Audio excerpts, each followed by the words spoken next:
the October 7th attacks by Hamas. Let's bring in Cliff May. He's the founder and president of the Foundation for Defense of Democracies. Cliff, welcome. Good to see you again. So I guess one of the big questions is, are we on the verge of a major war another major war between Hezbollah and Israel? Well, I think there is a war that has been going on for a long time. As you well know, Paul, October 7th was Hamas's invasion of Israel, the pogrom, the small-scale Holocaust that began on that day. The very next day, long before the Israelis responded to Hamas, Hezbollah began to fire missiles at northern Israel, at villages, at farms, setting fires to forests, eventually causing tens of thousands of Israelis to leave the entire area, essentially shrinking Israel, making the north uninhabitable. The question has been, where will this go? At some point, what Hezbollah is doing needs to stop, and the Israelis need to stop it.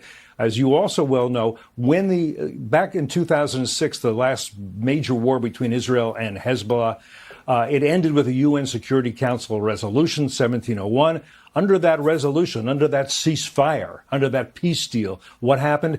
Hezbollah agreed to pull its forces back north, away from Israel, beyond the Litani River, and the UN was obligated to enforce that with an organization called UNIFIL. It never happened. Right. So Israel has to do what it has to do. Now, how far this will go at this point, I don't know. I think eventually there's no question that Israel is fighting a war against the Islamic Republic of Iran, and the Islamic Republic of Iran is waging that war mainly through its proxies and allies, Hezbollah, Hamas, the Houthis, Shia militias in Syria and Iraq. That's the situation. How this war plays out, that has a lot of variables. All right. So this sabotage operation against the Hezbollah pagers and walkie-talkies is being criticized in some quarters for essentially involving normal communications devices that civilians use.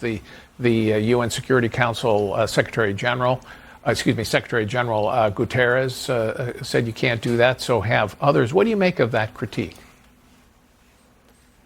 It's viciously anti-Israeli, and it's absolutely false as a matter of international law. Guterres doesn't seem to know much about any of these things.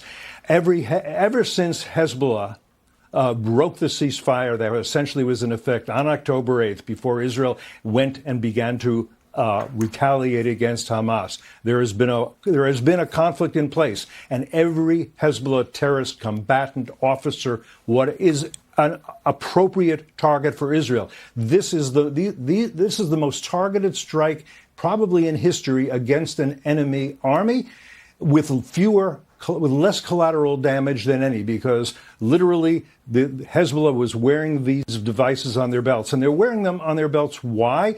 Because Hassan Nasrallah, the head of Hezbollah, thought that cell phones were dangerous. The Israelis were probably tapping them, so he said, just use pagers. Then the Hezbollah got these pagers, didn't know that the Israelis, through an incredibly clever operation, had put small explosives into them and was attacking Hezbollah operatives, Hezbollah colonels, Hezbollah soldiers, right, all at one time. Of course, Israel can do this. By the way, I've followed this for a long time. There has never been anything ever that Israel has done to defend itself that people like Gutierrez didn't say, you can't do that. You're not allowed to do that, including the security fences going back 20 years ago that were used to keep suicide bombers out. The UN, unfortunately, has become an enemy of Israel and is complicit in all this. Cliff, another argument you hear critical of Israel in this episode is that, okay, well, this was a tactical victory. Clearly, they showed they could penetrate Hezbollah communications, but it's not a strategic victory because it's not going to deter Nasrallah, not going to deter Hezbollah or Iran. So this is just not going to really make any difference for Israel. What do you make of that? I think that's fallacious as well. We don't know what this tactic is part of, what kind of strategy. We do know that the communications within Hezbollah have now been severely disrupted. We know there's now fear within Hezbollah. That's establishing fear is the way you establish deterrence.